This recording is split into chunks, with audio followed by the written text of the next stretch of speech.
आज पूरे मुल्क में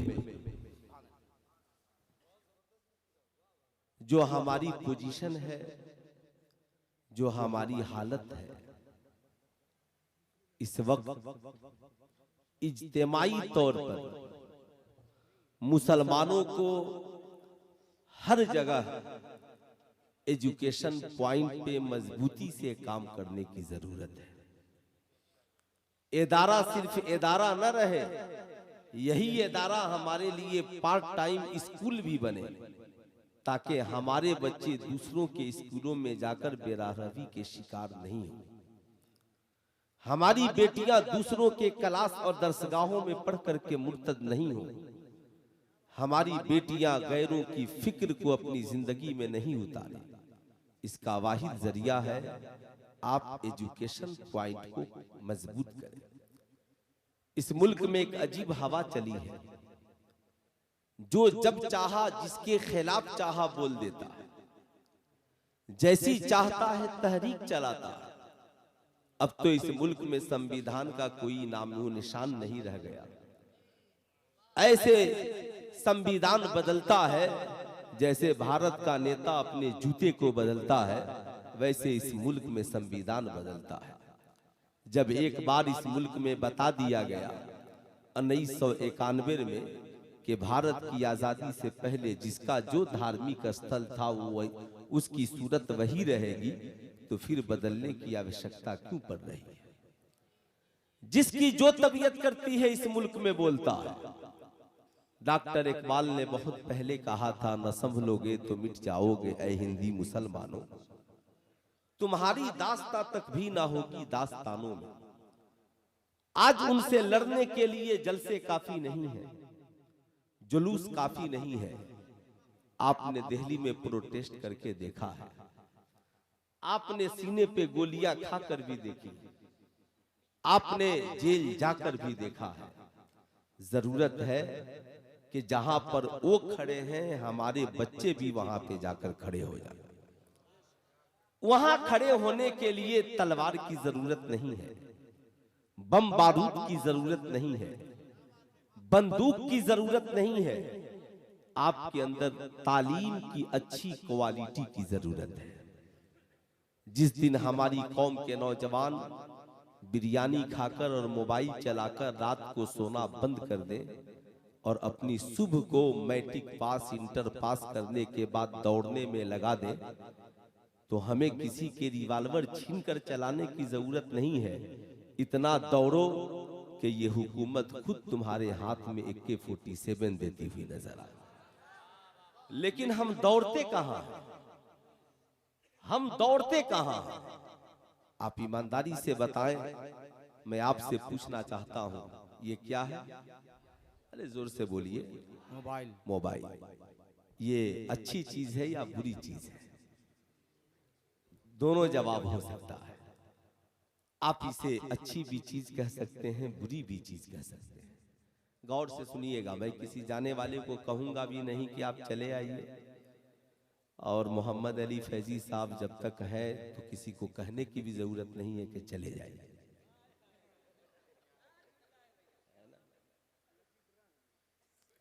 माशाअल्लाह, मैं तो अक्सर साथ में रहा हूं ना, मैं तो सिर्फ ड्यूटी की मसरूफियत की वजह से। तो अभी एक दिन हसन भाई ने फोन किया तो कहा कि हजरत तारीख चाहिए। मैं बोला तो मेरा जाना बहुत मुश्किल है, का बहुत अजीब मसला है। मैं अर्ज कर रहा था, ये मोबाइल है।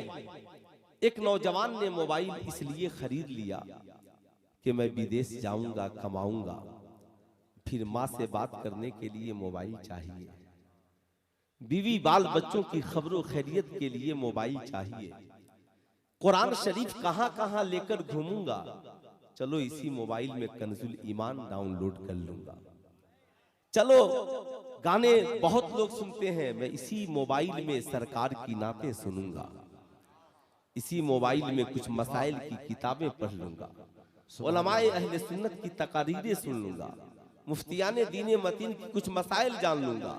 तो अब उसके लिए मोबाइल खरीदना भी सवाब, रखना भी सवाब, साहब उस पे नाते नबी सुनना भी सवाब। और उस पे कुरान की तिलावत सुनना भी सवाब। मगर एक नौजवान का ज़हन आवारा हो गया और उसने मोबाइल को इस नियत से खरीद लिया कि मोबाइल खरीदूंगा और अपनी गर्लफ्रेंड से बात करूंगा, इस पे गलत लोगों से चैटिंग करूंगा, दूसरों को डराऊंगा धमकाऊंगा, मोबाइल पे गलत मूवीज और फिल्में देखूंगा। जाहिर सी बात है अब उसका खरीदना भी गुनाह और उसका रखना भी गुनाह। इसलिए यही वजह है इमाम बुखारी ने बुखारी शरीफ में जितनी हदीसें नकल की तो सबसे पहली हदीस पाक नियत के ताल्लुक से नकल की, इन्नमल आमालु बिन्नियात कुल्लु लिइम्रिइन मा नवा। अमाल के दारो मदार नियत पर है, इसलिए अपनी नियत को पाकीज़ा बनाइए, अपने इरादे को पाकीज़ा बनाइए। आप अपनी जिंदगी में जो भी काम करें इंशाअल्लाह अगर नियत में पाकीज़गी है तो इंशाअल्लाह अंजाम में पाकीज़गी आ ही जाएगी। तो इंशाअल्लाह कितने लोग आज से अपनी नियत को पाकीज़ा बनाएंगे, जरा हाथ उठाकर बताएं तो कितने लोगों की नियत में पाकीज़गी आएगी इंशाअल्लाह। ठीक यही पाकीज़गी हर जलसा, अल्लामा रईसुल कलम कहते हैं कि जलसे का वजूद हो और उससे कोई तहरीक जन्म नहीं ले, फिर उस जलसे का क्या मकसद है। रईसुल कलम से किसी ने पूछा था, हुजूर इत्तेहाद कायम हो सकता है? तो जेल से खत का जवाब उन्होंने लिखा था, मैंने बड़ी कोशिश की, उस इत्तेहाद से क्या फायदा जहां सारे लोग जमा हो जाएं मगर सबकी नमाजें अलग अलग हो, सबका किबला अलग अलग हो। जाहिर सी बात है ये उस मर्दे कलंदर की तहरीर है जिसने पूरे आलमे इस्लाम में अहले सुन्नत वल जमात का काम किया है। सुभान अल्लाह। आज जिसकी तबीयत जो चाहता है बोलता है, उसकी वजह यह है हमारी तालीमी कमजोरी। हमारे पास ऐसे वकीलों की टोली नहीं है जो हमारे मुकद्दमात को सही से भारत की कचहरियों में लड़ सके। भारत का एक गैर मुस्लिम वकील मुसलमानों के नाक में दम करके रख चुका है, कभी उसके खिलाफ मुकदमा, कभी उसके खिलाफ मुकदमा, कभी उसके खिलाफ मुकदमा। हमारे यहाँ हजारों वकील हैं मगर इनको ये कहते हैं साहब हमें मजहब के लिए कोई फुर्सत नहीं है। आज वो बाबा जिसे चलने का शऊर नहीं है, जिसे बैठने का शऊर नहीं है, माज़ल्ला वो कमेंट करता है, लिखता है, बोलता है, बोल रहा है कि दूसरे मजहब के पास माज़ल्ला एक ही कॉल लगाने का जरिया है, एक ही उनके पास माज़ल्ला खुदा है। और अगर वो नाराज हो जाए तो फिर बाकी का तो इनका तो कॉल किसी के पास लगेगा नहीं। माज़ल्ला हमारे पास तो इतनी सूरतें हैं कि इनको कॉल नहीं तो उनको लग जाएगा, उनको कॉल नहीं तो उनको लग जाएगा, उनको कॉल नहीं तो उनको लग जाएगा। लोग वलियों तक पहुंचे थे, नबियों तक पहुंचे थे, माज़ल्ला खुदा की शान में गुस्ताखियां हो रही हैं मगर कौन बोलेगा, इनके खिलाफ कौन लड़ेगा। ऐसा लगता है भारत डेमोक्रेसी मुल्क नहीं, ऐसा लगता है कि भारत जमहूरी मुल्क नहीं है जिसने जो चाहा बोल दिया। मगर मैं बताना चाहूंगा जो लोग माज़ल्ला ये कहते हैं कि एक ही खुदा है, वो नाराज हो जाए तो फिर कौन सुनेगा। तुझे पता नहीं है ये खुदा, मेरा खुदा तो वो खुदा है जो माँ बाप से भी 70 गुना ज्यादा मेहरबान है। वो रब जो गुनाहगार बंदों के आंसुओं के कतरे को पसंद करता है, वो रब जो गुनाहगारों की आवाज को पसंद करता है। जब कोई बंदा खुदा को एक बार आवाज देता है तो मालिक व मौला 70 बार वहां से आवाजें आती हैं, बोल मेरे बंदे तू मुझसे क्या कह रहा है। आज इनकी जबानें इतनी बढ़ गई, इन्हें शऊर नहीं है, इन्हें अक्ल नहीं है। काश इन्होंने उस बुढ़िया से भी अक्ल ले लिया होता जिस बुढ़िया ने दहरिया के मुनाजरे में कहा था, ऐ दहरिया तू कहता है खुदा एक है तो दलील दो, मैं अपने चरखे से बता सकती हूँ कि खुदा एक है। बड़े बड़े मुनाजिरों ने कहा था, ऐ बूढ़ी औरत क्या तू आलिमा है, क्या तू फाजिला है। उसने कहा था मैं आलिमा नहीं हूँ, मैं फाजिला नहीं हूँ, मगर मैं जवाब दे सकती हूँ, देख ये मेरा चरखा है, मैं अकेले घुमाती हूँ, अगर इसके घुमाने वाले दो हो जाएं तो मैं दाहिने तरफ घुमाऊं और बाएं तरफ घुमाए तो ये चरखा टूट जाएगा। सुन, अगर इस कायनात का चलाने वाला खुदा एक है, अगर दो होते तो वो कहता सूरज पश्चिम से निकलेगा, वो कहता सूरज पूरब से निकलेगा, वो कहता चांद पूरब से निकलेगा, वो कहता चांद पश्चिम से निकलेगा। अगर चलाने वाले दो होते तो टकरा जाते। यही वजह है मैं उन लोगों से कहना चाहूंगा जो लोग माज़अल्लाह आज खुदा की वहदानियत को चैलेंज कर रहे हैं, खुदा को नाराज कर रहे हैं, याद रखना खुदा तो कल भी एक था, उस जैसा कायनात में कोई नहीं है, उतना पावरफुल दुनिया में कोई नहीं है। कायनात के सारे ब्रिलियंट और अक्ल वालों को जमा करो। अक्ल वाले कौन है? कुरान तो अक्ल वालों से खिताब करता है, कुरान तो इल्म वालों से खिताब करता है। कुरान कहीं पे कहता है यतफक्करून, ऐ फिक्र रखने वालों मेरी तरफ देखो, यतदब्बरून, ऐ गौर करने वालों मेरी तरफ देखो। साहब सबसे ज्यादा जो ब्रिलियंट लड़के रहते हैं वो साइंस का इंतखाब करते हैं, साइंस जैसे सब्जेक्ट को पढ़ते हैं। जितने भारत के ब्रिलियंट है सबको जमा कीजिए, अक्ल वालों को। साहब याद रखिएगा जो सबसे ज्यादा ब्रिलियंट होता है उसका मैथ मजबूत होता है। लोग कहते हैं ना आलिमों में भी जो आलिम सबसे ज्यादा तेज होता है वो साहब इल्मे मीरास का बहुत बड़ा माहिर होता है, चूंकि उसमें रियाजी की जरूरत पड़ती है। अब ये सारे इल्मे रियाजी वालों को जमा कीजिए और जमा करके पूछिए साहब ये बताइए गिनती की शुरुआत कहाँ से होती है? कहेंगे मौलाना गिनती की शुरुआत एक से होती है, एक के बाद दो, दो के बाद तीन, तीन के बाद चार, चार के बाद पांच, पांच के बाद छह, छह के बाद सात, कहा सात के बाद कहा गिनती की कोई इंतहा नहीं है, गिनते चले जाओ। कुरान ने 1450 बरस पहले कहा कि तुम अल्लाह की नेमतों को चाह कर भी शुमार नहीं कर सकते हो, उसकी नेमतें कितनी हैं, इसलिए जिंदगी में कभी गिनती पूरी नहीं हो सकती। 100 के बाद 101 आएगा, 1000 के बाद 1001 आएगा, लाख के बाद 1,01,000 आएगा, करोड़ के बाद 1,01,000 आएगा। मैंने कहा चलो साहब गिनती की इंतहा नहीं है मगर गिनती की इब्तिदा देख लेते हैं। 10 से पहले 9 है, 9 से पहले 8 है, 8 से पहले 7 है, 7 से पहले 6 है, 6 से पहले 5 है, 5 से पहले 4 है, 4 से पहले 3 है, 3 से पहले 2 है, 2 से पहले 1 है। मैंने कहा बता ये 1 से पहले क्या है? कहा मौलाना 1 से पहले 0 है, यानी 0 है, 1 से पहले कुछ नहीं है। कहा फिर ये 1 कहां से आया? कहा ये 1 अपने आप आया है। कहा ये 2, कहा इसी 1 ने 2 को बनाया है। कहा 3, कहा इसी 1 ने 3 को बनाया है। कहा ये 4, कहा इसी 1 ने 4 को बनाया है। ये 5, कहा इसी 1 ने 5 को बनाया है। कहा अगर ये 1 ना हो, कहा 1 ना हो तो सैकड़ों नहीं होंगे, ये 1 ना होता तो करोड़ों नहीं होते, ये 1 नहीं होता तो अरबों नहीं होते। ओ भारत के ढोंगी बाबाओं, तुम उस खुदा को चैलेंज कर रहे हो, कहते हो कि हमारे पास माज़अल्लाह लाखों माबूदाने बातला है, एक से बिगाड़ हो तो दूसरे के पास चले जाए। इसका मतलब है तुम जिनकी भक्ति की बातें करते हो तुम उनकी बातें मानने को तैयार नहीं हो। मगर अल्हम्दुलिल्लाह हम एक खुदा के मानने वाले कल भी उसके सामने सर झुका रहे थे और आज भी उसके सामने सर झुका रहे हैं। याद रखना तुझे पता नहीं है वही रब है जिसकी मर्जी के बगैर एक पत्ता नहीं हिलता। ये सारी दुनिया के अक्ल वाले कहते हैं अगर वो एक ना होता तो आज साइंटिस्ट नहीं होते, अगर वो एक ना होता तो ये आलिम और उलमा नहीं होते, अगर ये एक नहीं होता तो ये कुफार और मुशरिकीन भी नहीं होते, अगर वो एक नहीं होता तो ये जमीन और आसमान भी नहीं होते।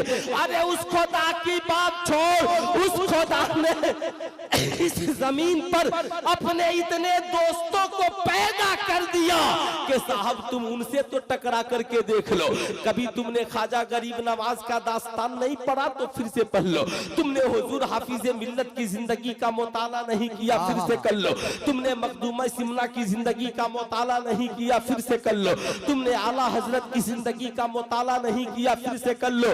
नाराजगी तो दूर की बात, और रब अपने बंदों से इतना प्यार करता है, बंदा नमाज न पढ़े रिस्क दे रहा है, बंदा रोजा न रखे रिस्क दे रहा है, बंदा उसकी इबादत न करे रिस्क दे रहा है, बंदा उस खुदा के बजाय लाखों माबूदाने बातला के आगे सर झुकाए फिर भी वो रिस्क दे रहा है। अब ए जालिम, जब खुदा तुझ जैसे नाफरमान से नाराज नहीं होता तो कलमा पढ़ने वाले मुसलमान से क्या नाराज होगा? नारे तकबीर, नारे रिसालत, फैज़ाने मखदूम बिहारी, इमाम अहमद रजा कॉन्फ्रेंस, जश्न दस्तारे हिफ्ज़ो क़िरात।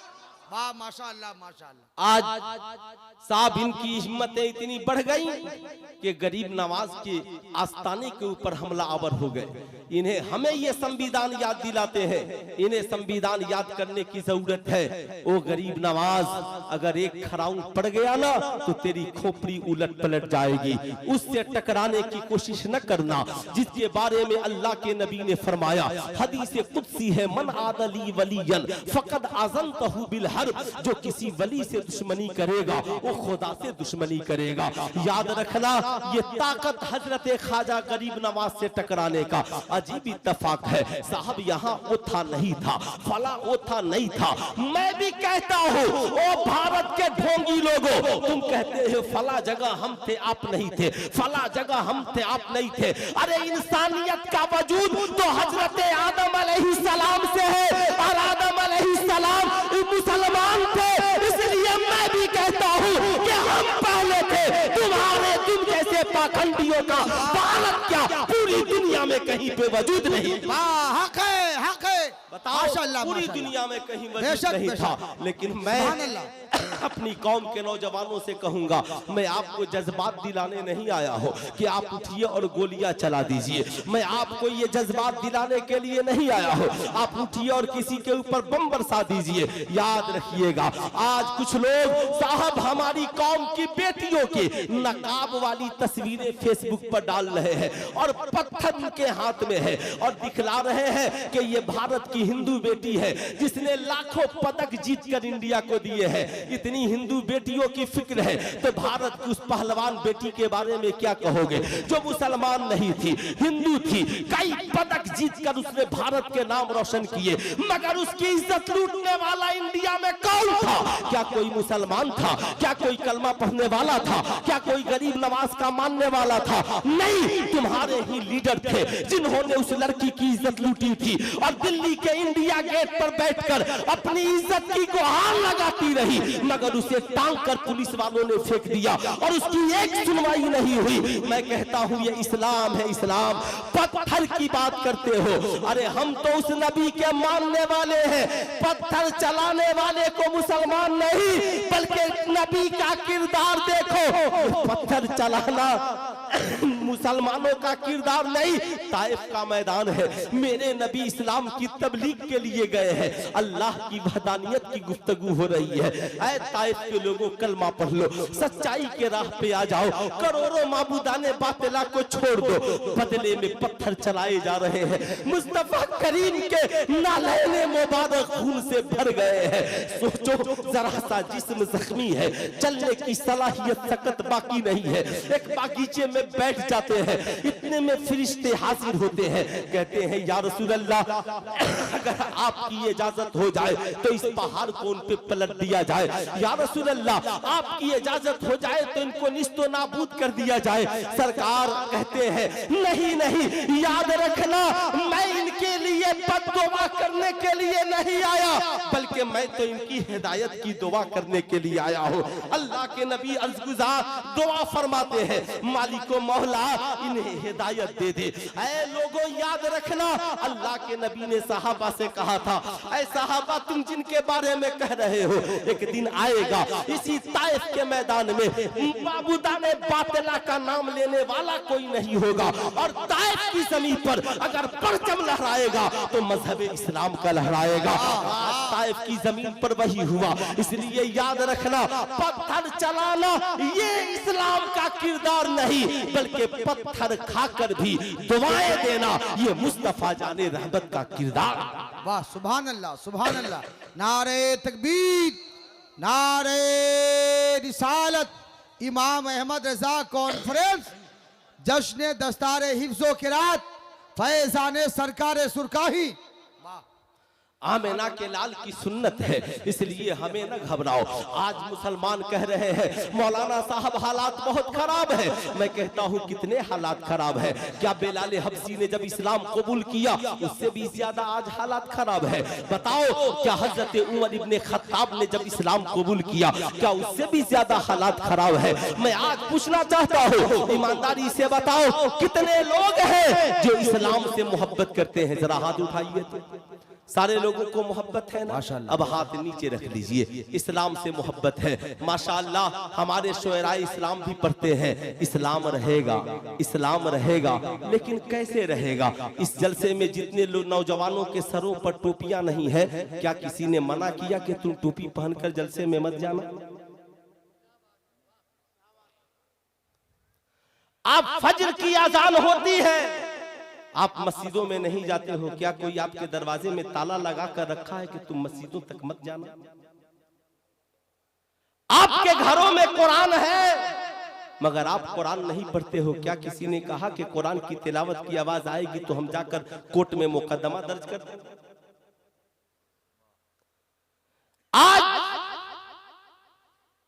हमारी बेटियों के सरों से दुपट्टा उतर रहा है और मजारों पर 1 लाख चादरें चढ़ रही हैं। बताओ ईमानदारी से, मजारों पर चादरें चढ़ाना ज्यादा जरूरी है या बेटियों के सरों पे दुपट्टा चढ़ाना ज्यादा जरूरी है? अरे फैसला आप कीजिए, क्या चढ़ाना जरूरी है? क्यों? आला हजरत ने तो लिखा कि मजार शरीफ पर 1 चादर चढ़ाई ताकि पता चले ये अल्लाह के वली की कब्र है। मगर हम लोगों ने इतनी चादरें चढ़ा दी ना कि अब साहब बड़े बड़े मजावीरों ने चादर पे निशानियां लगा दी। आप इधर चढ़ाए उधर भी उठ करके चादर चली। चादर का कारोबार गर्म हो गया। उसकी वजह सिर्फ ये है कि लोग इल्म छोड़कर जिहालत की अंधेर कोठरी में कदम रखकर 5-5 अंगूठियां पहनकर, अल्लाह अल्लाह, सोने का चैन पहनकर और हाथ में कड़ा पहनकर मजाविर बनकर, अल्लाह अकबर, और उन लोगों ने चादरों का खेल शुरू कर दिया। यही वजह है बुजुर्गों का मिशन चादरों को फरोग देना कभी नहीं रहा। उनका मिशन था कि अल्लाह की वहदानियत की तबलीग हो, रसूलुल्लाह की रिसालत की तबलीग हो, इस कौम को उरूज मिले, ये कौम तरक्की करे। यही वजह है मखदूमे सिमना के वालिदे गिरामी ने अपनी हुकूमत में सिमना में 1000 मदरसे बनवाए। मुस्तफा जाने रहमत ने मस्जिद नबवी शरीफ की तामीर से पहले सुफा जैसे चबूतरे पे पढ़ाना शुरू किया।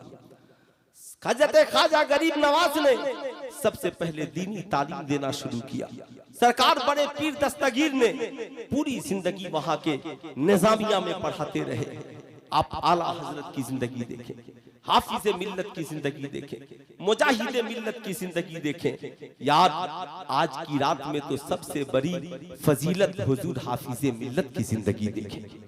आपसे मैं पूछना चाहता हूँ, क्या सरकार सुरकाही की जिंदगी ये नहीं बता रही है कि सरकार सुरकाही ने मदरसे की बुनियाद पहले रखी और उनकी खानकाह का वजूद बाद में है? ईमानदारी से बताओ क्या जरूरत थी इन बुजुर्गों को इदारे कायम करने के? मकसद ये था इदारे जब कायम होंगे तो आलिम पैदा होंगे, हाफिज पैदा होंगे, कारी पैदा होंगे। जब आलिम हाफिज और कारी पैदा होंगे तो मजारों पर चादर का सौदा नहीं होगा, बल्कि एक चादर चढ़ेगी, मजार की भी हिफाजत होगी और इस्लाम की भी हिफाजत होगी। सुभान अल्लाह, सुभान अल्लाह, इस्लाम की भी हिफाजत होगी। आप ईमानदारी से बताएं, लोग कहते हैं आलिमों ने क्या किया? मैं पूछना चाहता हूँ, ये आलिम नहीं होते आपको कलमा कौन पढ़ाता? या आलिम नहीं होते आपके बच्चों को कुरान कौन पढ़ाता, या आलिम नहीं होते आपके बच्चों को दिनियात की किताबें कौन पढ़ाता, या आलिम नहीं होते मस्जिद में जुमे में खड़े होकर ईमानदारी से बताओ कौम से कि इस्लाह की गुफ्तगू कौन करता, या आलिम नहीं होते तो तुम्हारा निकाह कौन पढ़ाता, या आलिम नहीं होते तो हलाल क्या है हराम क्या है बताओ ईमानदारी से इसे कौन बताता। आज लोग कहते हैं अगर ये आलिम नहीं होते तो माँ की फजीलत को कौन बयान करता, बाप की अजमत को कौन बयान करता। ईमानदारी से बताएं, आज इतने सारे बच्चे यहाँ पे स्कूल में पढ़ने वाले बैठे हैं, मैं आपसे पूछना चाहता हूँ नर्सरी से लेकर पीएचडी तक भारत की किसी संस्था में क्या कोई ऐसी किताब पढ़ाई जाती है जिसमें बताया जाता हो तुम्हारे लिए अच्छा क्या है बुरा क्या है, माँ की अजमत क्या है, बाप की अजमत क्या है, शौहर का हक क्या है, बीवी का हक क्या है, खाने का तरीका क्या है, पीने का तरीका क्या है। ईमानदारी से बताएं, बच्चा डॉक्टर बन गया पता नहीं है हलाल क्या है हराम क्या है, बेटा इंजीनियर बन गया पता नहीं है कि बाप से गुफ्तगू करने के आदाब क्या है, बेटा बहुत बड़ा आईपीएस अफसर बन गया पता नहीं है कि हलाल क्या है हराम क्या है।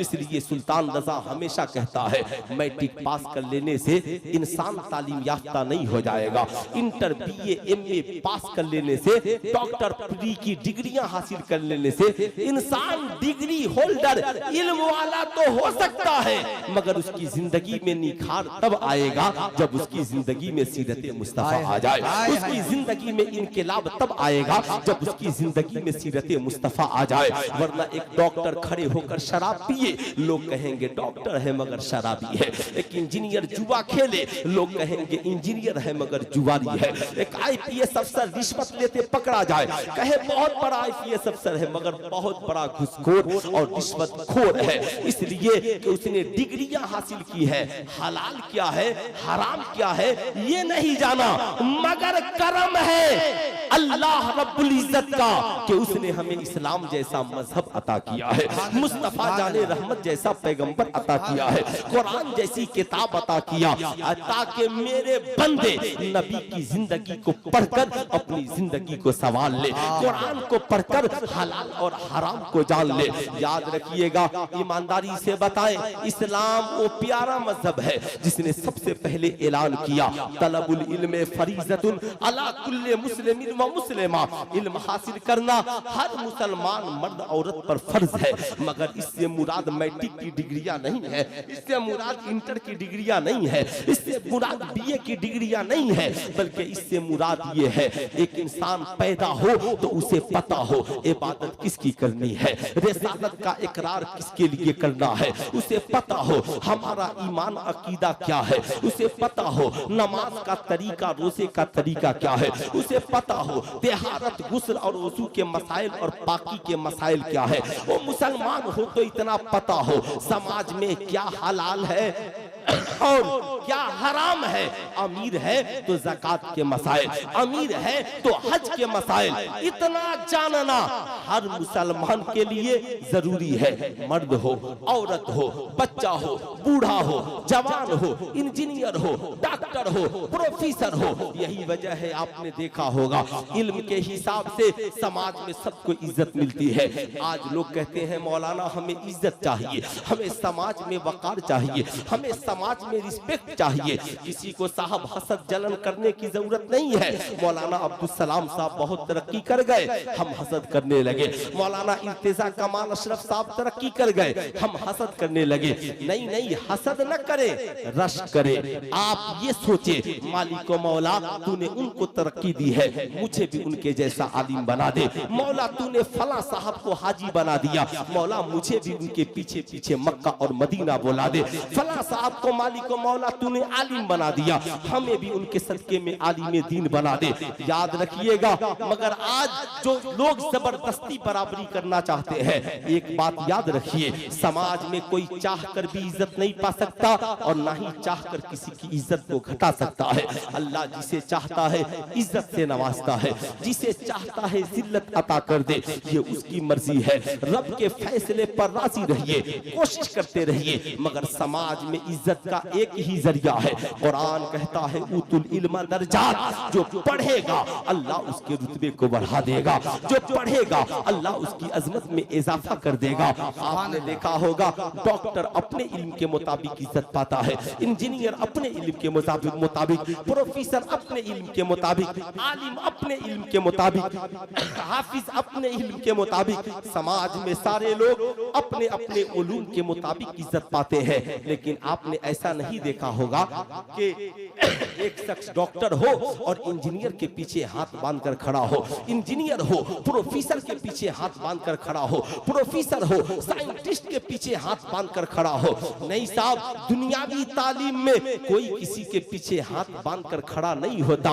मगर कसम खुदा की, जब हमारी कौम का एक बच्चा दारुल उलूम रज़विया, तेगिया और रहीमिया है ना से फारिग होकर जब अपनी बस्ती में पहुंचा है और पहुंच करके मुसल्ले इमामत पे खड़ा हुआ है, क्या आलिम, क्या हाफिज, क्या डॉक्टर, क्या इंजीनियर, क्या मुखिया, क्या अमीर, क्या गरीब, सारा जमाना उस हाफिज कुरान के पीछे हाथ बांध कर खड़ा हो गया है। किसी ने पूछा, ये डॉक्टर साहब आप तो समाज के बड़े पढ़े लिखे इंसान हैं, सबसे ब्रिलियंट है, अक्ल वाले हैं, आप बताएं आपने इतनी मोटी मोटी किताबें पढ़ी हैं, मगर क्या बात है जब आपको कोई मसला जानना हो तो आप मौलाना इर्तिजा कमाल साहब को फोन लगाते हैं, मौलाना अफजल मुजफ्फरपुरी साहब को फोन लगाते हैं, हजरत ये बताइए हमारे लिए ये काम करना कैसा है, हमारे लिए ये काम करना कैसा है। अब साहब मीडिया वालों ने जब पूछा तो डॉक्टर साहब जाकिर नाइक की तरह दुनियादार नहीं थे,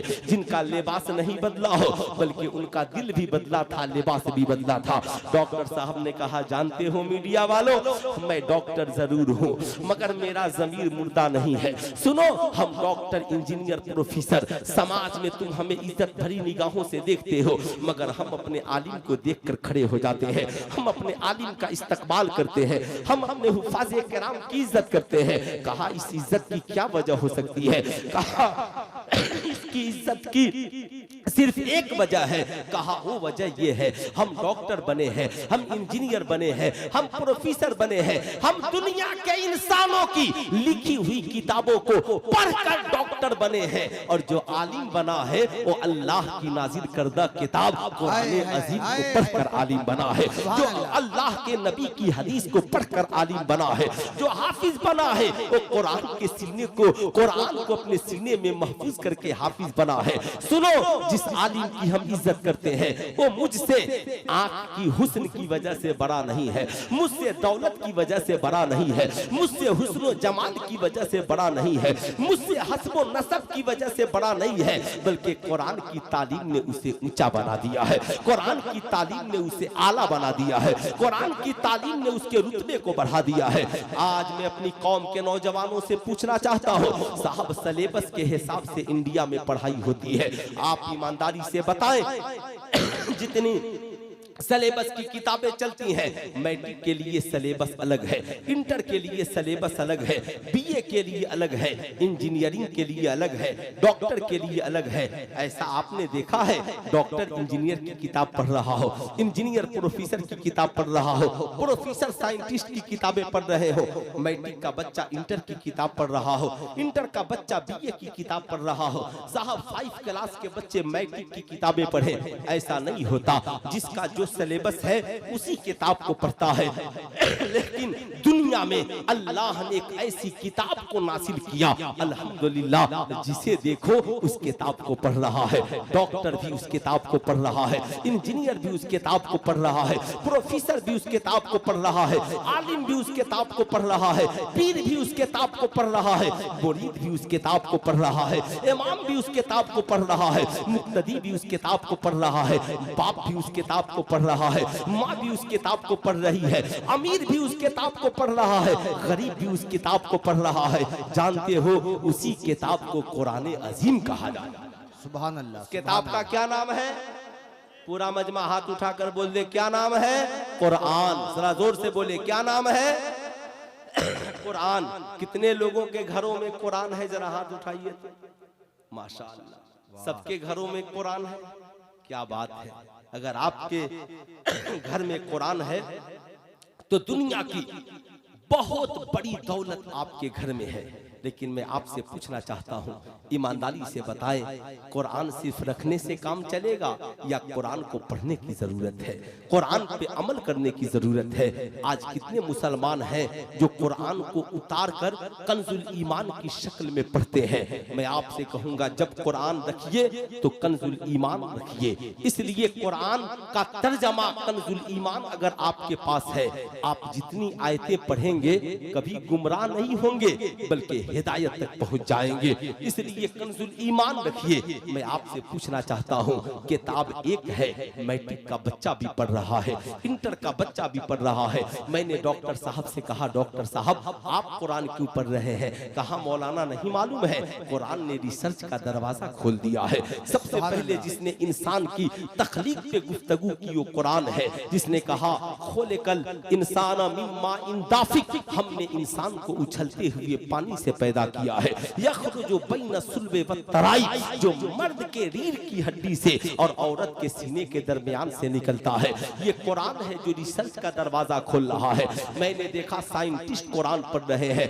अल्लाह अकबर। अभी तो ताजा खबर में पता चला कि पहले सिर्फ यहूदी कुरान पढ़ते थे या इस्लाम पढ़ते थे, मगर अब तो आरएसएस के लोग कुरान पढ़ रहे हैं। साहब, उन्होंने अपने कितने लोगों को मौलवी बना करके रखा है जो सिर्फ उन्हें ये बताएं कि माज़अल्लाह कुरान में कहां पर क्या, साहब माज़अल्लाह कुरान में कमी निकालने के लिए उन्होंने आलिमों को तैयार किया। जैसे हमारे यहाँ की जमात, याद रखिएगा, हमारे उलमा पहले बताते थे, उलमाए अहले सुन्नत के देखो देवबंदियों से कुरान न पढ़ना, अकीदा बिगड़ जाएगा। अहले हदीसों से कुरान मत पढ़ना, अकीदा बिगड़ जाएगा। साहब वहाबियों से कुरान मत पढ़ना, अकीदा बिगड़ जाएगा। मैंने कहा हुजूर कुरान तो वही है। कहा कुरान वही है, मगर उस्ताद जैसा होगा शागिर्द वैसा ही बन जाएगा।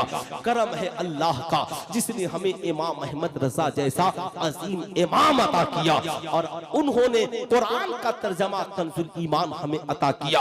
याद रखिएगा, इसलिए कि देवबंदी जब कुरान उठाएगा और कहेगा वमा, कहेगा साहब कि कुल इन्नमा अना बशरुम मिस्लुकुम, अल्लाहु अकबर, कहेगा क्या तुम कुरान में नहीं पढ़ते? माज़अल्लाह नबी हमारी तरह बशर है, मगर उसके आगे भूल जाता है फर्क ये है, बशर वो भी हैं हम भी हैं, मगर उन पे वही का नुज़ूल होता है, हम पर वही का नुज़ूल नहीं होता है। जाहिर सी बात है, ये बात तब तक वो बताएगा जब हमारा आलिम इश्क मोहब्बत के इमाम बरेली के इमाम अहमद रजा खान का तर्जमा कंजुल ईमान पढ़ा होगा। जाहिर सी बात है, याद रखिएगा साहब, जब कोई अहले हदीस देवबंदी या बदअकीदा से कुरान पढ़ेगा, कहेगा नहीं नहीं, इल्मे गैब की कोई दलील माज़अल्लाह कुरान में नहीं है। मगर जब हमारा कोई सुन्नी आलिम कुरान उठाएगा, पढ़ेगा नहीं, अल्लाह 30वें पारे में फरमाता है मा हुवा अलल गैबे बेदनीन, ये वो नबी हैं जो गैब बताने में बखील नहीं है। अल्लाह अकबर। इसलिए याद रखिए, उस्ताद का बेहतर होना जरूरी है। इससे पता क्या चला? अल्हम्दुलिल्लाह आपने इदारा कायम किया है। अगर इदारे में अच्छे आलिम होंगे, अच्छे हाफिज होंगे, अच्छे कारी होंगे, इंशाअल्लाह बच्चों की तालीम भी अच्छी होगी, बच्चों की तरबियत भी अच्छी होगी। मगर आज मुझे अफसोस होता है, आप कहेंगे मौलाना किस बात का अफसोस? आज जो कॉलेज का निजाम बिगड़ा है, आज जो स्कूल का निजाम बिगड़ा है, आज लोगों को मदारिस की बड़ी फिक्र है। आज जिसको देखिए मदरसों पर 2-4 जुमले लिख देता है, जिसको देखिए साहब मदारिस के खिलाफ 10 जुमले लिख देता है। आज साहब हुकूमत भी मदारिस के खिलाफ, उसके कारकुनान भी मदारिस के खिलाफ, हमारे यहाँ अमीर भी मदारिस के खिलाफ, पढ़ा लिखा तबका मदारिस के खिलाफ। जो ही मदरसे में दस्तारबंदी का जलसा हो, साहब लोग आते हैं, कहते हैं मौलाना साहब आप लोग मदारिस में इतने पैसे खर्च करते हैं, ये बताइए बच्चों को कंप्यूटर पढ़ाते हैं, बच्चों को साइंस पढ़ाते हैं, बच्चों को तारीख पढ़ाते हैं, बच्चों को इंग्लिश हिंदी पढ़ाते हैं। मैं जब सुनता हूँ ना, मेरा कलेजा फट जाता है। मैं कहता हूँ बेशक असली तालीम जरूरी है, अब मदारिस का वो निजाम नहीं रहा जो आपकी गंदी सोच में बसा हुआ है कि मदरसे के बच्चे कंप्यूटर नहीं जानते। मैं तो कहता हूँ अल्हम्दुलिल्लाह भारत में जितनी यूनिवर्सिटियां हैं आप वहां जाकर पता लगाइए, कोई न कोई बच्चा अल जामियातुल अशरफिया का फारिग वहां पर प्रोफेसर की जगह पे मौजूद होगा। वो चाहे बनारस की हिंदू यूनिवर्सिटी हो या अलीगढ़ की मुस्लिम यूनिवर्सिटी हो। इसलिए अब मदारिस को नीची निगाह से मत देखिए, बल्कि आप वहां की कमेटी से कहिए, आप मैं जो बताने जा रहा हूं गौर से सुनिएगा। आप बताइए मदरसों का मकसद क्या है और स्कूलों का मकसद क्या है। स्कूल और कॉलेज इसलिए बने ताकि वहां बच्चों को डॉक्टर बनाया जाए, इंजीनियर बनाया जाए, प्रोफेसर बनाया जाए, बच्चों को मास्टर बनाया जाए, बच्चों को जदीद तालीम से आशना किया जाए। स्कूल और कॉलेज की जिम्मेदारी है। मदरसे क्यों खोले गए? ताकि यहाँ अच्छे हाफिज बनाए जाएं, अच्छे कारी बनाए जाएं, अच्छे आलिम बनाए जाएं, अच्छे मौलाना मुफ्ती बनाए जाएं।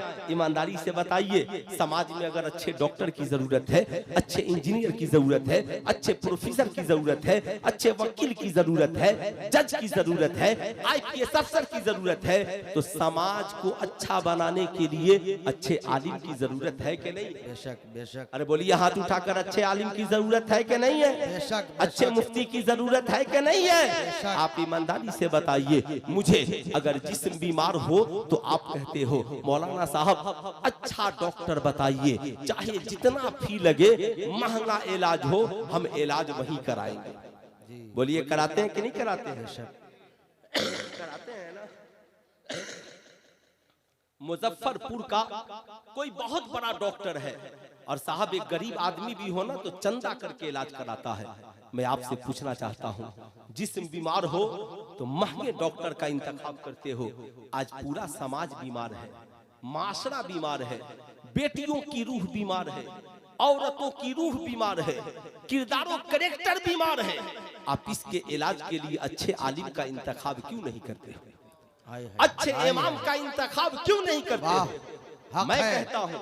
मैं कहता हूं कि साहब ठीक है, बड़े दिनों के बाद जलसे हुए, अगर आप लोग सिर्फ बदलाव लाए ना तो मस्जिद के अंदर भी जलसा हो सकता है, लेकिन आप लोग उस लायक नहीं होते कि आप लोग मस्जिद में आए। आपकी तबीयत नहीं लगती है। हम पैसे बचा सकते हैं। मैं कहता हूं साल में 5-10 जलसे मत कीजिए, 3-4 लाख रुपया का बैलेंस बनाइए और आप अपनी मस्जिद में जो इमाम रखिए उसका मेयार ऊंचा रखिए। हाफिज हो, आलिम हो, मुफ्ती हो, 10,000 नहीं 30,000 तनख्वाह दीजिए, 40,000 तनख्वाह दीजिए। कितने खर्च होंगे पैसे? 4 लाख खर्च कीजिए सालाना। अब उस आलिम से काम लीजिए। आलिम साहब मैं आपकी सारी खिदमत कर रहा हूँ, मगर आप मेरी मस्जिद में दरसे कुरान एक वक्त शुरू कर दीजिए, बच्चों को नमाज की तालीम शुरू कर दीजिए। मैं कहता हूँ बड़ी बड़ी कॉन्फ्रेंसों से जो मसाइल हल नहीं होंगे, आप अपने इलाके की इन उलमा की कदर कीजिए। एक रोज की मेरी तकरीर से इनकलाब नहीं आ सकता। आप कितना हूँ बड़ा खतीब बुला लीजिए, हम लोग एक रोज तकरीर करेंगे, नजराने लेंगे, चले जाएंगे। इनकलाब तो तभी आएगा जब ये हमारी जमात के जो उलमा बैठे हैं ना, इन आलिमों की दावत कीजिए। वो दावत नहीं जिसमें आपने साहब 500 लोगों को बुला लिया, नहीं, बंद कीजिए ये दावत। नहीं, आप अपने घर में एक मिजाज बनाइए, दीनी मिजाज। आज संडे का दिन है, छुट्टी है, मैं भी घर पर, बीवी भी, बच्चे सब घर पर। आज बोलिए आलिम साहब असर बाद 10-20 मिनट मेरे यहाँ आपकी दावत। आज मैं आपसे पूछना चाहता हूँ, ईमानदारी से बताइए, वकील के पास जाइए और उसके चेम्बर में बैठकर कहिए दांत में दर्द है, पेट में दर्द है, वकील बैठाने देगा कि भगा देगा? बोलिए भगा देगा, है ना? चचा को जगा दीजिए। अब इस बुढ़ापे में मैं तो बूढ़े लोगों को परेशान नहीं करना चाहता, है ना साहब? आप डॉक्टर के चेम्बर में चले जाइए और बोलिए मेरी फला जमीन को फला ने हड़प लिया है। कहेगा हम यहाँ इलाज करने बैठे हैं कि तुम्हारी जमीन का फैसला करने बैठे हैं? आपसे मैं पूछना चाहता हूँ, किसी साइंसदान के पास जाइए और जाकर बोलिए कुरान में ये लिखा है, हदीस में ये लिखा है। वो कहेगा सुनिए हम जदीद रिसर्च के लिए बैठे हैं। अब मैं आपसे पूछना चाहता हूँ, बुरा मत मानिएगा, कुरान में तो हर इल्म मौजूद है, इसलिए साइंटिस्ट की क्या मजाल और औकात क्यों इनकार कर दे। लेकिन मैं आपसे पूछना चाहता हूँ, डॉक्टर डॉक्टर इंजीनियर की बात नहीं सुनेगा, इंजीनियर साहब वकील की बात नहीं सुनेगा, जज डॉक्टर की वकालत को पसंद नहीं करेगा। मगर आलिम का हाल ये है कि जब आप आलिम से मिलते हो तो आलिम दीन सिखाने के लिए है। आप बताओ ईमानदारी से, आले नबी औलादे गौसे आजम सैयद इमामुद्दीन हाशमी साहब किबला की तशरीफ आवी। नारे तकबीर, नारे रिसालत, मसलके आला हजरत, फैजाने सरकार सुरकाही। माशाअल्लाह, सुभान अल्लाह, माशाअल्लाह। तशरीफ रखे हजरत अल्लामा सैयद इमामुद्दीन हाशमी साहब किबला तशरीफ ले आए। आप इसलिए 10-20 मिनट पहले आप मुझे इत्मीनान से सुन ले बैठे। इजाजत है? बोलूं? अरे बोलिए, इजाजत है ना? जरा पीछे वाले भी बैठ जाए, मोहब्बत के साथ बैठ जाए। आज अफसोस की बात, डॉक्टर साहब वकालत की बात सुनने को तैयार नहीं, वकील डॉक्टर की बात सुनने को तैयार नहीं, लेकिन लोग आलिम के पास जब जाते हैं, इमाम के पास जब जाते हैं तो सारी दुनिया की बातें लेकर के जाते हैं, उससे दीन की बात नहीं करते। आप आलिमों से जब मिले ना तो दुनिया की बातें नहीं, आलिमों से दीन की बातें करें, दीन। आप जाइएगा आलिम के पास, फला बिजनेस ऐसा चल रहा है, फला जमीन का कारोबार ऐसा चल रहा है, मेरी बस खराब हो गई, मेरा बेटा बिगड़ गया। अरे यार, आलिम से दीन सीखिए, दीन की बात कीजिए। आप आलिम साहब से कहिए हजरत 10 मिनट की दावत कबूल कीजिए। अल्हम्दुलिल्लाह, पूरा मजमा मिलकर खड़े होकर इस्तकबाल कीजिए। पीरे तरीकत, रहबरे राहे शरीयत, गुले एक सरपरस्ते जलसा के तशरीफ आवी। नारे तकबीर, नारे रिसालत, मसलके आला हजरत, फैजाने सरकार सुरकाही, उलमाए किराम। माशाल्लाह, आने दीजिए तो आने दीजिए, परेशानी माशाअल्लाह।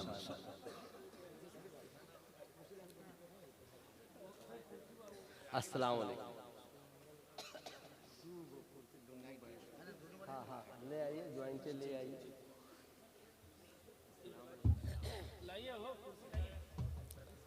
माशाअल्लाह, एक ऐसा पीर, सिलसिले तेगिया का एक ऐसा पीर जिसकी खाकसारी का जवाब नहीं।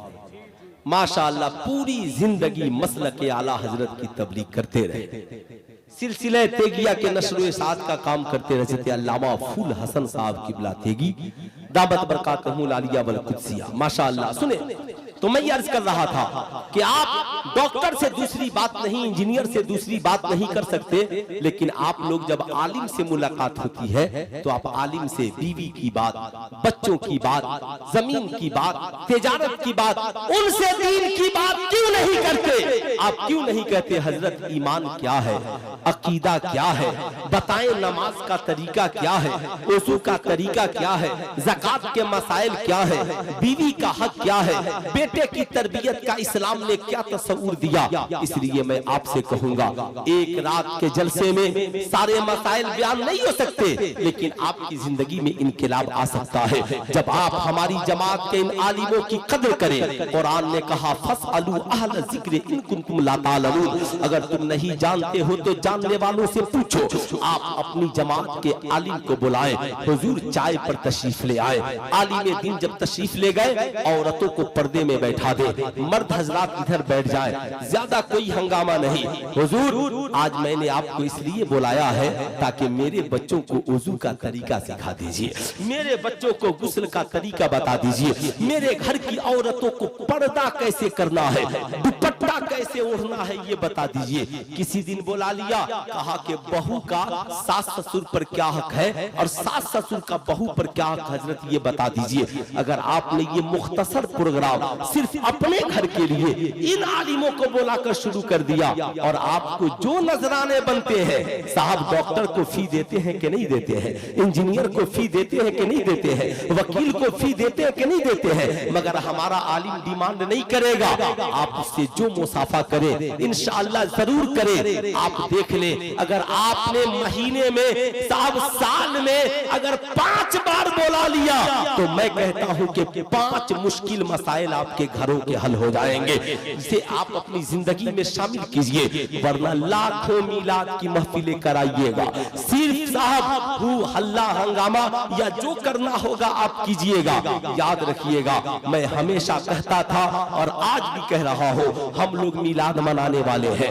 मिलाद मनाने के लिए लाइट की जरूरत, नाइट की जरूरत, स्टेज की जरूरत, खतीब की जरूरत, शायर की जरूरत। मैं कहता हूं जरा उससे और ऊपर उठिए। आप ये सब मनाइए मगर उससे और ऊपर उठिए। मैं कहता हूं मिलाद मनाने वाला भी बनिए और मिलाद वाले मुस्तफा को भी मनाने वाला बनिए। जिस दिन हम लोगों ने ये सोच लिया हमें करनी है शहनशाहे बतहा की रजा जोई, वो अपने हो गए तो रहमते परवरदिगार अपनी। जिस दिन हमने ये सोच लिया और ये फैसला कर लिया कि साहब नहीं हमें नबी को मनाना है, तो आपको ये मानना पड़ेगा।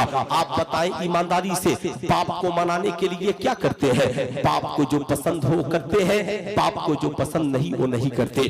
आप माँ को मनाने के लिए क्या करते हैं? जो माँ को पसंद है वो करते हैं, जो माँ को पसंद नहीं वो नहीं करते। आप पीर साहब को मनाने के लिए क्या करते हैं? जो पीर साहब को पसंद वो करते हैं, जो पीर साहब को पसंद नहीं उसे छोड़ देते हैं। मैं कहता हूँ ऐ मेरी कौम के लोगों, नबी करीम सल्लल्लाहु को मनाने के लिए भी वो करो जो नबी को पसंद है, उसे छोड़ दो जो नबी को पसंद नहीं है। आप कहोगे नबी को क्या पसंद है? कलमा नबी को पसंद है पढ़ो, कुरान की तिलावत नबी को पसंद है करो, नमाज नबी को पसंद है पढ़ो, रोजा नबी को पसंद है रखो, हज नबी को पसंद है करो, ज़कात नबी को पसंद है अदा करो, माँ बाप की खिदमत नबी को पसंद है करो, बड़े भाई की इज्जत नबी को पसंद है करो, सच बोलना नबी को पसंद है सच बोलो, अच्छाई की तबलीग नबी को पसंद है अच्छाई की तबलीग करो, शराब नबी को पसंद नहीं छोड़ दो, जुआ नबी को पसंद नहीं छोड़ दो, ज़ना नबी को पसंद नहीं छोड़ दो, याद रखना रिश्वत नबी को पसंद नहीं छोड़ दो, बेहयाई बुराई जहेज का मांगना नबी को पसंद नहीं छोड़ दो। जो नबी को पसंद है वो करो, नबी भी राजी हो जाएंगे, खुदा भी राजी हो जाएंगे। इंशाअल्लाह हम करेंगे। अरे पूरा मजमा हाथ उठाकर बोले इंशाअल्लाह करेंगे। 2-3 छोटी छोटी बातें सुनिए, उसके बाद मेरी तकरीर खत्म। मैं आपसे पूछना चाहता हूँ, ये बड़ा पुरफितन दौर है, इस दौर में आप कैसे मुकाबला कीजिएगा? आज हमारी कौम की बेटियों की का नजरिया ये हो गया, माई लाइफ माई चॉइस, मैं अपनी जिंदगी अपनी मर्जी से जीना चाहती हूँ। आज नौजवानों का ये मिजाज बन गया, माई लाइफ माई चॉइस, मैं अपनी जिंदगी अपनी मर्जी से जीना चाहता हूँ। यही वजह है नौजवान हाथ में कड़ा, कान में बाली, गले में सोने का चैन, 5-5 अंगूठियां, हाथ में ब्रासलेट पहन करके जी रहा है। मैं पूछना चाहता हूं मेरी कौम के नौजवानों से या नौजवान लड़कियों से जो कहती हैं हमारी तबीयत हम दुपट्टा रखे न रखे, अल्लाह अकबर, मैं आपसे पूछना चाहता हूं ये हुस्न जमाल तुझे किसने दिया है? ये जवानी तुझे किसने दी है? ये साहब सारी बहारें और नेमतें तुझे किसने अता की है? उसी खुदा ने जो हम सबको पैदा करने वाला है। मैं पूछना चाहता हूँ तू अपनी मर्जी से जीने की बात करता है, जिस खुदा ने तुझे पैदा किया कभी उस खुदा से पूछ ले, ए मालिको मौला तूने हमें पैदा किया, हम जिंदगी कैसे गुजारे? और रब कहता है लक़द काना लकुम फी रसूलिल्लाहि उस्वतुन हसना, जिंदगी तुम्हारी हो और सीरत मुस्तफा जाने रहमत की हो जाए। सुभान अल्लाह, सीरत मुस्तफा जाने रहमत की हो जाए। आज मैं पूछना चाहता हूँ, आप बताएं ईमानदारी के साथ, जितने लोग यहाँ पर बैठे हैं, साहब एक बूढ़े बाप ने अपनी बेटी को तलकीन की, ये बेटी तू कॉलेज में पढ़ती है, यूनिवर्सिटी में पढ़ती है, फला जगह पढ़ती है। आज लोग कहते हैं मौलाना मदरसे का माहौल खराब हो गया, मदरसों को बंद कर दीजिए। मदरसे का एक लड़का बिगड़ जाए तो लोग कहते हैं मदरसे में ताला लगा दीजिए। या मैं कहता हूँ हर आलिम बावफा या हर आलिम मुत्तकी परहेजगार नहीं है। अगर किसी का नजरिया बिगड़ गया तो क्या मदरसा बंद कर दिया जाएगा? मैं पूछना चाहता हूँ कॉलेज का पूरा सिस्टम बिगड़ा हुआ है। कितने लोगों की हिम्मत है कह दे कॉलेज बंद कर दो? साहब स्कूल का पूरा सिस्टम बिगड़ा हुआ है। साहब लड़के आवारागर्दी कर रहे हैं, टीचर की पिटाई हो रही है, लड़कियां मुर्तद होकर कॉलेज से भाग रही है, साफ फटा हुआ जींस और चुस्त लिबास पहना जा रहा है, लड़कियां ब्रेक डांस कर रही है, पढ़ाने वाली नाच रही है, पूरा माशरा बिगड़ा है किसी की औकात जो बोल दे कॉलेज बंद कर दो, स्कूल बंद कर दो। आप मदरसे का जायजा लेते हो, मैं तो कहता हूं मदरसे का एक बच्चा फारिग होकर जाता है ना तो पूरी बस्ती का निजाम बदलने की कोशिश करता है। समाज में अच्छाई हो, समाज में नेकी फैले, जहेज बंद हो, शराब जना जुआ बंद हो जाए। आज गैर जानते हैं कि अगर सब के सब स्कूल में पढ़ेंगे तो कोई प्रॉब्लम नहीं होगा, इसलिए कि लाखों मैट्रिक बच्चे पास मिलकर भी मोहल्ले के निजाम को नहीं सुधार सकते। करोड़ों इंटर पास बच्चे मिलकर साहब गांव की तस्वीर को नहीं बदल सकते, मगर एक बच्चा मदरसे से अच्छे से पढ़कर अच्छा आलिम बनकर या मौलाना इर्तजा कमाल ही की तरह आलिम बनकर आ गया तो साहब एक बस्ती का, एक इलाके का निजाम बदल सकता है, एक इलाके का तरीका बदल सकता है। लेकिन साहब वो जानते हैं कॉलेज के बच्चे जब तक ये कॉलेज में रहे, स्कूल में रहे, कोई प्रॉब्लम नहीं। मैं आपसे पूछना चाहता हूँ, आपने कभी कॉलेज में जाकर पूछा प्रोफेसर साहब मेरी बेटी जब तक कॉलेज नहीं गई थी सर पे दुपट्टा रहता था, कॉलेज में दुपट्टा कैसे उतर गया? मेरा बेटा तो कॉलेज में पढ़ने के लिए गया था, कलम चलाने के लिए, ये तमचे बंदूक कब से चलाने लगा? मेरा बेटा तो मुझसे बोलने में डरता था, मगर ये शराब पीकर आकर घर में ड्रामा कैसे करने लगा? कॉलेज का प्रोफेसर कहेगा चले जाओ, हम किताबें पढ़ाने आए हैं, तेरे बच्चे को किरदार पढ़ाने नहीं आए, तेरी बेटी को कैरेक्टर सिखाने नहीं आए। मगर कसम खुदा की अगर हमारी जमात का कोई बच्चा किसी इदारे में पढ़ने चला जाए तो हमारा आलिम उसे कुरान भी पढ़ाएगा, साथ में नबी का किरदार भी पढ़ाएगा। कोई बच्ची पढ़ने के लिए चली जाए, हमारी आलिमा उसे कुरान भी पढ़ाएगी, साथ में सैयदा खातून जन्नत की सीरत भी पढ़ाएगी। मैं आपसे कहना चाहूंगा, तो आप कहेंगे मौलाना क्या सबको आलिम बना दिया जाए, हाफिज बना दिया जाए? मैं कहूंगा नहीं, आलिम बनना फर्जे किफाया है, हाफिज बनना फर्जे किफाया है। साहब एक आलिम निजाम को बदल देगा, इखलाक को बदल देगा।